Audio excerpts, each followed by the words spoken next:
వెళ్ళావు? డాడీ దగ్గరికి వెళ్ళాను. ఎవరు తీసుకెళ్లారు? చందు ఆంటీ. చందు ఆంటీనా? ఆయన వంపుడు గత్తెవా? నీకు ఎంత ధైర్యం లేకపోతే నా చీరలు కట్టుకుని టింగురంగా మన తిరుగుతున్నావు?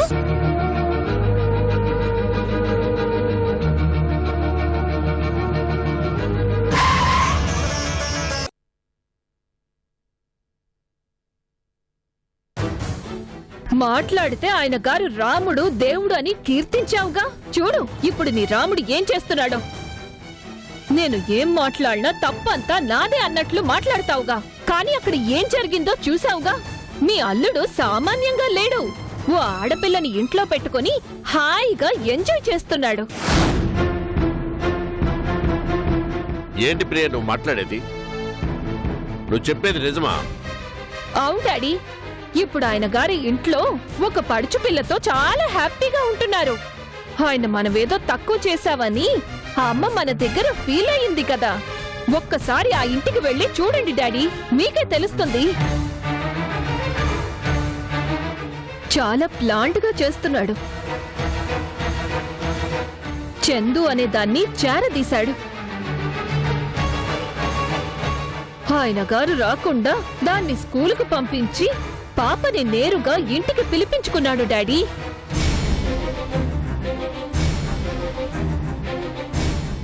మెల్లగా దీని మనసు మార్చేసి నాకు దూరం చేయాలని ప్లాన్ చేస్తున్నాడు. ఏయ్ ఇలా చెప్పవే, ఎన్నిసార్లు మాకు చెప్పకుండా మీ నాన్న దగ్గరికి వెళ్ళావు? ఎన్నిసార్లు అది వచ్చి నిన్ను తీసుకువెళ్ళింది? చెప్పావు? చెప్పు పింకీ. ఒక్కసారి. ఏయ్ అబద్ధాలు చెప్పావంటే చంపుతాను. నిజం చెప్పు. అది ఆయన కలిసి నీకు ఎన్నిసార్లు ఏవే నూరు పోసారో చెప్తావా లేదా? నిన్ను ప్రియా ఆగవే. ఏంటి ఇది? దాన్ని చంపేస్తావా ఏంటి? చంపినా పాపం లేదు. దీన్ని ఎంత ప్రేమగా చూసుకుంటున్నాను. అయినా ఇది నన్ను కాదని ఆయన వెనుక తిరుగుతోంది. ఆయన్ని కాదు, ముందు దీన్ని దారిలో పెట్టాలి. నిన్ను. ప్రియా ఆగు. దారిలో పెట్టడానికి కొట్టడమే మార్గమైతే ముందు నిన్ను కొట్టాలి. ముందు నువ్వు సరిగ్గా ఉంటే ఆ తర్వాత పిల్లలు కూడా సరిగ్గా ఉంటారు. ఇన్నేళ్ళొచ్చినా నీలో మార్పు వచ్చిందా? పిల్లలు పట్టుకుని కొడుతున్నావు. నా కూతురు నా ఇష్టం. కొట్టుకుంటాను, చంపుకుంటాను. అయితే నువ్వు నా కూతురువే. నేను కొట్టనా? చూడండి డాడీ ఎలా మాట్లాడుతోందో. నాకు తెలియకుండా వాళ్ళ నాన్న దగ్గరికి వెళ్తుంటే అది తప్పు అని చెప్పాల్సింది పోయి నన్నే ఎలా అంటోందో చూడండి. అది చేసింది తప్పు కాదు. నీకు మొగుడు అవసరం లేదేమో కానీ దానికి నాన్న కావాలి, ఆయన ప్రేమ కావాలి. కాదనే హక్కు నీకు లేదు. దీనికి నాన్న ప్రేమ కావాలి, ఆయన గారికి ఇంకో ఆడదాని ప్రేమ కావాలి. అక్కడికి ఆయన గారేదో దేవదాస్ అయిపోయాడని మీరు అనుకుంటున్నారు. ఆయన మాత్రం హాయిగా ఉన్నాడు. నా కూతురుని నాకు దూరం చేస్తున్నాడు. ఇంతకీ నీ బాధ నీ కూతురు తండ్రిని చూడడానికి వెళ్ళిందనా, లేక నీ మొగుడు మరో ఆడదాంతో తిరుగుతున్నాడనా? అబ్బా మీ గొడవ కాసేపు ఆపుతారా? శారదా, అసలు దీనికి అంతటికీ కారణం మీరు మీ కూతురు ఏమైనా చేసుకోండి, కానీ నా మనవరాలు కొడితే మాత్రం ఊరుకునేది లేదు. చాలే ఆపో. ప్రియా వెళ్ళరా. ఈ గొడవలని తిరిగే చూసుకోవచ్చు. అవతల హైదరాబాద్ నుంచి రాజా అని సివిల్ కాంట్రాక్టర్ వస్తున్నాడు. మన ప్లాన్స్ అన్ని అతనికి చెప్పాలి కదా. అది కాదు డాడీ. ప్రియా వచ్చాక అన్ని విషయాలు మాట్లాడుకుందాం. టైం అవుతుంది, పదమ్మా. ప్లీజ్ వెళదాం, పదమ్మా. కమాన్ కమాన్. ఊరుకో తల్లి.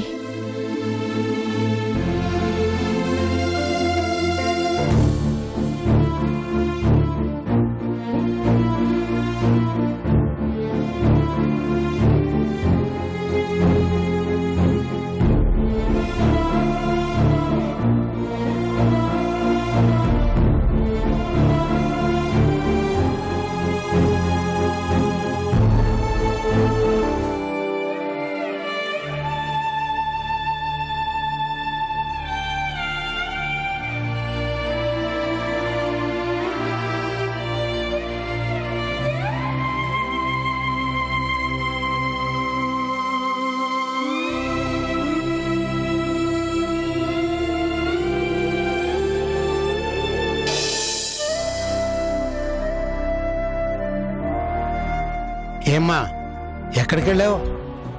ఊరికేలా బయటికి వెళ్ళాను నర్సయ్య. డాక్టర్ గారేరి ఇంకా ఇంటికి రాలేదా? లేదమ్మా, ఏ అర్ధరాత్రికో అపరాత్రికో వస్తారు.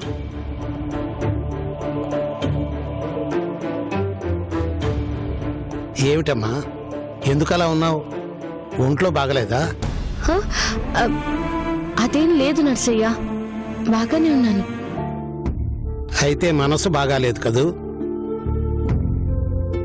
నాకు తెలుసమ్మా, ప్రియమ్మ అన్న మాటలు నాకే బాధ కలిగించాయి. అలాంటిది ఆ బాధ నీకుండదా? తప్పకుండా ఉంటుంది. చెప్పాను కదమ్మా, ఆవిడ మాటలు అలాగే ఉంటాయి. చూశావుగా, కోపం వస్తే వాళ్ళు ఎంతకైనా తెగిస్తారు. అది తట్టుకోలేకనే అయ్యగారు అలా అయ్యారు. నేను ఊహించినట్లే ఉన్నారులే నర్సయ్య, దాని గురించి నేనేం ఫీల్ అవ్వడం లేదు. వద్దమ్మా, ఇంకా నువ్వు ఇక్కడ ఉండటం మంచిది కాదు. పాపని తీసుకొచ్చి డాక్టర్ గారికి మంచి చేసినా ఆవిడ దృష్టిలో తప్పు చేశావు. నా మాట విని ఈ ఊరు వదిలిపెట్టి వెళ్ళిపోమ్మా. ప్రియమ్మ దృష్టిలో పడ్డాక ఆవిడ వదిలిపెట్టే మనిషి కాదు. ఎంతకైనా తెగిస్తుంది, నిన్ను బ్రతకనేదు. వెళ్ళిపోమ్మా. ఎందుకు వెళ్ళాలి నర్సయ్య? నేను వెళ్ళను గాక వెళ్ళను. నిన్నటి దాకా డాక్టర్ గారిని మామూలు మనిషి చేయడం ఒక్కటే నా బాధ్యత. కానీ ఈ రోజు నుంచి అంతకంటే ముఖ్యమైన బాధ్యత ఇంకోటి తీసుకున్నాను. ప్రియా మేడం గారిని డాక్టర్ గారిని కలపాలి. ఆ పసిబిడ్డ పింకీకి అమ్మా నాన్నల ప్రేమ కలిపి దక్కేలా చేయాలి. చేస్తాను. ఎందుకమ్మా నీకు లేనిపోని తంటాలు? వాళ్ళ విషయం నాకు మొదటి నుంచి తెలుసు. ఆకాశము భూమి కలిసినట్టు కనపడినా అవి కలవు. కలపాలి అని కోరుకోవటం తప్పమ్మా. చిన్నపిల్లవి, నీకు తెలియదు. ఆ అమ్మది నోరు అదుపులో పెట్టుకోలేని బలం. ఈ డాక్టర్ బాబు గారిది నోరు తెరిసి ఎదురు చెప్పుకోలేని పరిస్థితి. పొత్తు కుదరదమ్మా. ఎందుకు కుదరదు నర్సయ్య? అసలు పొత్తు కుదరని మనుషులే అయితే అసలు పెళ్లి చేసుకోరు. కానీ ఎలా చేసుకున్నారు? ప్రేమ అనేది వాళ్ళ మధ్య ఉంది, కానీ అది మర్చిపోయారు అంతే. నువ్వు అనుకున్నట్టు ఆకాశం భూమి కలవ్వు, కానీ ఆకాశం నుంచి కురిసే వర్షం వల్లే భూమి మీద పంటలు పండేవి. ఆ రెండిటి మధ్యన కూడా ప్రేమ ఉంది. అందుకే ఒకదాన్నొకటి ఎప్పుడూ అలా చూసుకుంటూ ఉంటాయి. నువ్వు అలా చూస్తూ ఉండు, నేను పోయేలోగా వాళ్ళిద్దరిని కలిపి చూపిస్తాను. వాళ్ళని కలిపి నువ్వెక్కడికి వెళ్తావమ్మా? ఆ పుణ్యం మూట కట్టుకున్నాక నిన్నెక్కడికి పంపిస్తావమ్మా? అది నీ చేతుల్లో నా చేతుల్లో లేదు నర్సయ్య, ఆ దేవుడి చేతుల్లోనే ఉంది.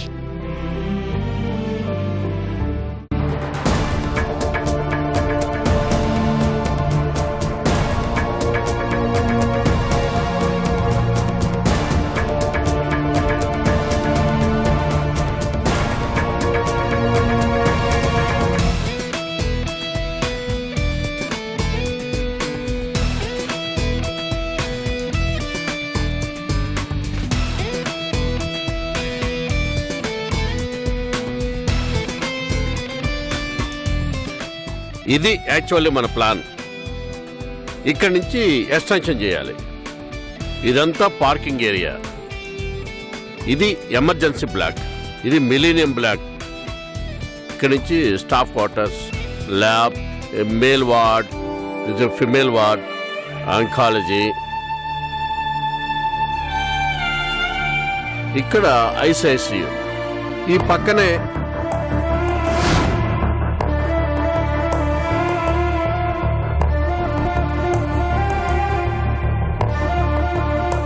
మిస్టర్ రాజా,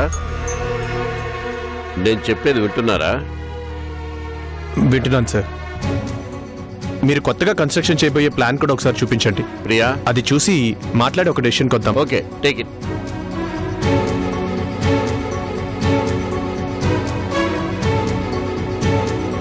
ఇదిగోండి, ఇది గైనిక్ సెక్షన్. ఇది వర్క్ వార్డ్, ఇది ఐసీయూ.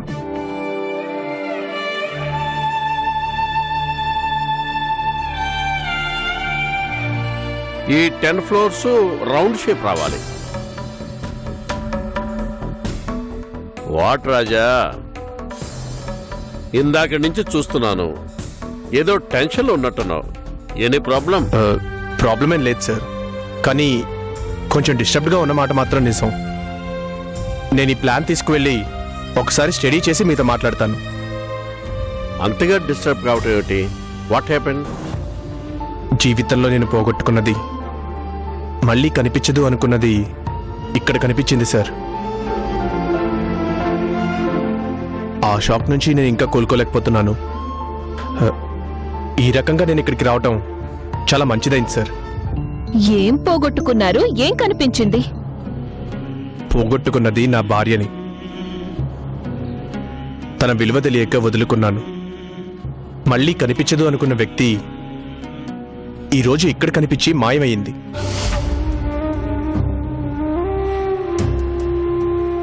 మీ భార్యని వదులుకున్నారా? అవును సార్. ఓ మనిషి మంచితనం, గొప్పతనం వాళ్ళు మనకి దూరం అయ్యాక గానీ తెలియదు అంటారు. నా భార్య విషయంలోనూ అదే జరిగింది. తను ఈ ఊర్లో కనిపిస్తుందని నేను అస్సలు ఎక్స్పెక్ట్ చేయలేదు. విన్నావా ప్రియా? భార్య దూరమైన తర్వాతే తనకు భార్య విలువ ఏమిటో తెలిసింది. అలాగే మీ ఆయన చక్రవర్తి కూడా నీ విలువ ఎప్పుడోకప్పుడు తప్పకుండా తెలుస్తుంది. ఆయనకి నా విలువ తెలిసినా తెలియకపోయినా ఇక నా జీవితంలో ఆ మనిషిని మళ్ళీ నా లైఫ్ లోకి రానివ్వను. మీరేమీ అనుకోనంటే ఒక మాట, భార్య అయినా భర్త అయినా ఎదుటి వాళ్ళని అర్థం చేసుకోగలిగితేనే లైఫ్. లేదంటే ఎంత ఎదిగినా ఎంత సంపాదించినా అది వేస్ట్. దానికి బెస్ట్ ఎగ్జాంపుల్ నేనే. ఒకప్పుడు నా భార్యని అనరాని మాటలు అన్నాను. ఆ రోజు నేను నా భార్యని అర్థం చేసుకునుంటే ఈ రోజులా బాధపడేవాడినే కాదు. మన దగ్గరున్నప్పుడు ఎదుటివారి విలువ తెలియదు, చేజారాక విలువ తెలుసుకున్నా ఉపయోగం లేదు. సారీ, నాకనిపించింది చెప్పాను. మీ భర్తని మీరు మళ్ళీ మీ లైఫ్లోకి రానివ్వను అంటుంటే చెప్పాను. నేను తప్పనుకున్నది రేపు రైట్ అవ్వచ్చు, ఈరోజు రైట్ అనుకున్నది రేపు తప్పు అని తెలుసుకోవచ్చు. So think positive. Okay sir, నేను మళ్ళీ తొందరలోనే కలుస్తాను. ఉంటాను. అలాగే. ఏంటి డాడీ, ఈయనకేమైనా మెంటలా? పెళ్ళాం వదిలేసిన బాధలో ఉన్నాడమ్మా. అయినా మనం ఎందుకు పట్టించుకోవాలి? మనకి ఎంత అవసరమో అంతే మాట్లాడితే సరి. కానీ మంచి కాంట్రాక్టర్ అని అన్నయ్య చెప్పాడు. ఓకే, కమాన్. ఇక్కడ మన ప్లాన్ ప్రకారం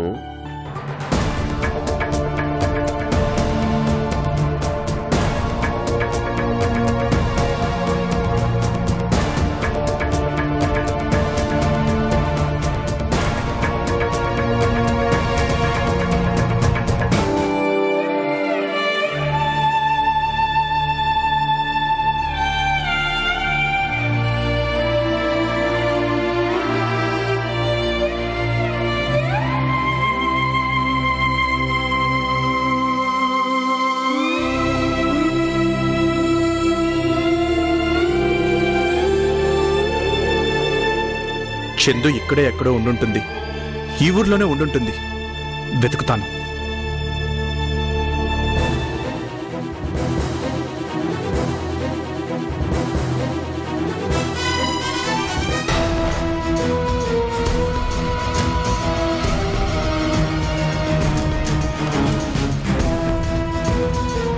ఎక్స్క్యూజ్ మీ, ఈ ఫోటోలో నా అమ్మాయిని ఎక్కడ చూసారా? లేదండి, ఎక్కడా చూడలేదు. ఈ ఫోటోలో నా అమ్మాయిని చూసారా? చూడలేదు. ఇక్కడ దగ్గరలో ఎక్కడ చూడలేదా? లేదండి.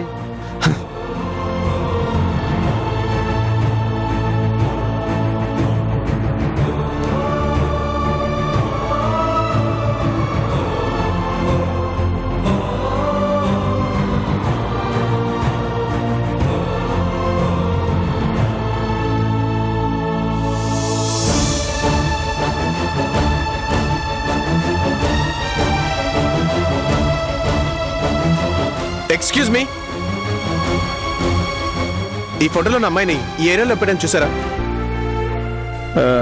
లేదండి, ఈ ఏరియాలో ఇంతకుముందు ఎప్పుడూ చూడలేదు. లేదండి, ఈ ఏరియాలోనే చూశాను. ఇందాక మిస్ అయిపోయింది. ప్లీజ్ కొంచెం చూస్తే చెప్పరా?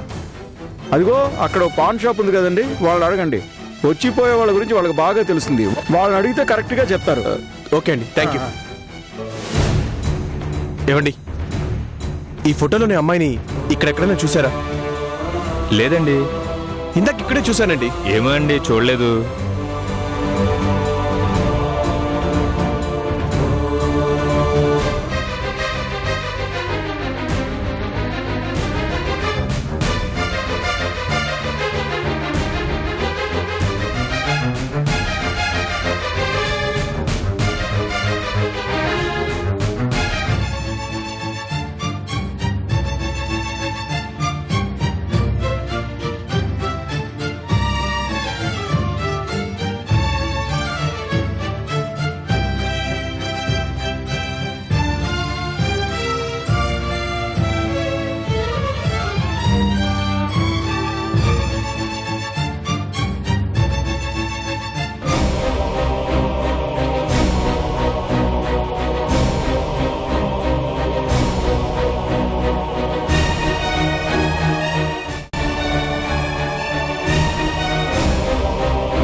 ఎక్కడున్నావు చందు?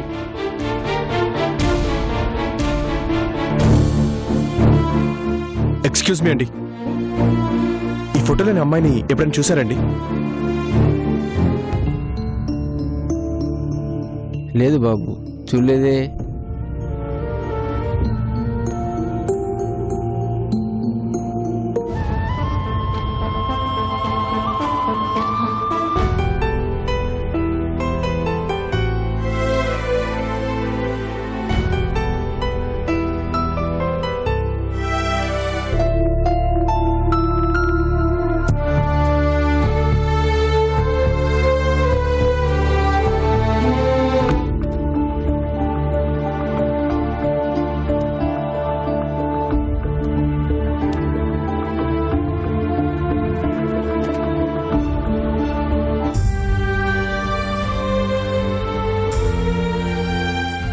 ఏం చేస్తున్నావు మమ్మీ?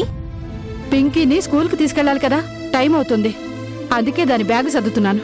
ఈ రోజు నుంచి పింకీని నువ్వు స్కూల్కి తీసుకువెళ్ళొద్దు. ఏ ఎందుకు? ఈ రోజు నుంచి నేనే వెళ్లి స్కూల్లో దింపుతాను, నేనే వెళ్లి తీసుకొస్తాను. ఇదేంటి కొత్తగా? నా జాగ్రత్తల్లో నేనుండడం మంచిది కదా. అనవసరంగా రిస్క్ తీసుకోవడం నాకిష్టం లేదు. రిస్క్ తీసుకోవడం అంటే? వివరంగా చెప్పాలా? సరే చెప్తాను. నా కూతుర్ని నాకు కాకుండా చేయడానికి చాలా మంది ట్రై చేస్తున్నారు. మనుషుల్ని పంపించి ఆయన ప్రయత్నిస్తున్నాడు. ఇటు నువ్వు పింకీని ఆయనకి దగ్గర చెయ్యాలని చూస్తున్నావు. అందుకే నా కూతురి గురించి నేనే జాగ్రత్త తీసుకోవాలి. చాలా మంచి నిర్ణయం తీసుకున్నావు. ఈ పనేదో ముందే చేసుంటే బాగుండేది. నాకు వయసు అయిపోతుంది. ఇంతకాలం నీకు సేవలు చేశాను. ఇప్పుడు నీ కూతురికి చెయ్యాలంటే నాకు ఓపిక లేదు. ఇక నుంచి దానికేం కావాలో అన్నీ నువ్వే దగ్గరుండి చూసుకో. ఏంటి కోపమా? కోపం ఎందుకమ్మా? ఉన్న మాటే చెప్తున్నాను. నీ కూతురు నీ ఇష్టం. ఎవరైనా మంచి కోసం చెప్తారు. నాకెందుకని అనుకుంటే ఎవరి పనులు వారు చూసుకోవడమే మంచిది. నువ్వే చూసుకోమ్మా.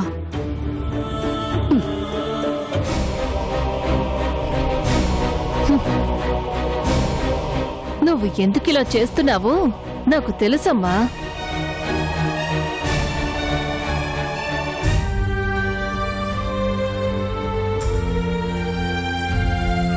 పింకీ, స్కూల్కి టైం అవుతుంటే ఇంకా లేవలేదేంటి?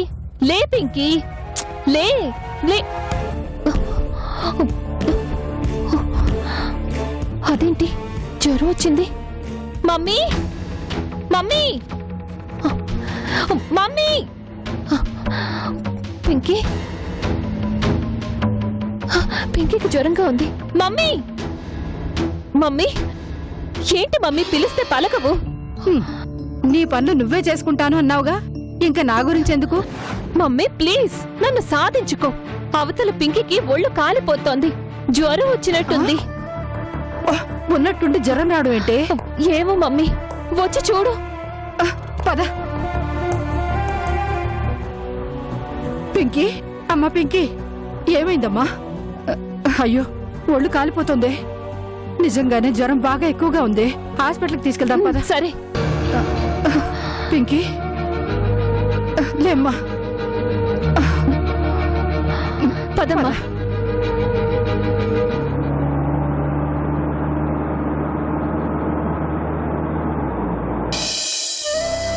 సార్ ట్యాంక్ ఫుల్ చేయి. అలాగే సార్.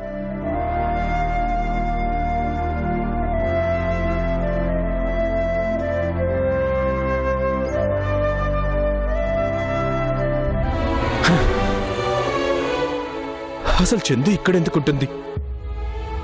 తనకిక్కడ తెలిసిన వాళ్ళు ఎవరున్నారు? ఎవరింట్లో ఉంటుంది?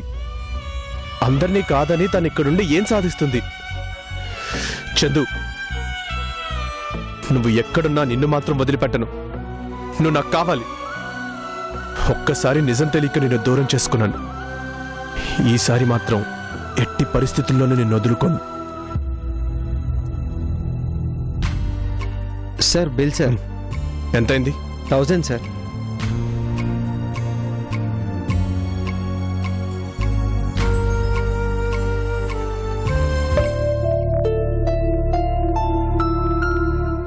సార్ ఈ ఫోటో మీ పర్సులో నుంచి పడిపోయింది సార్.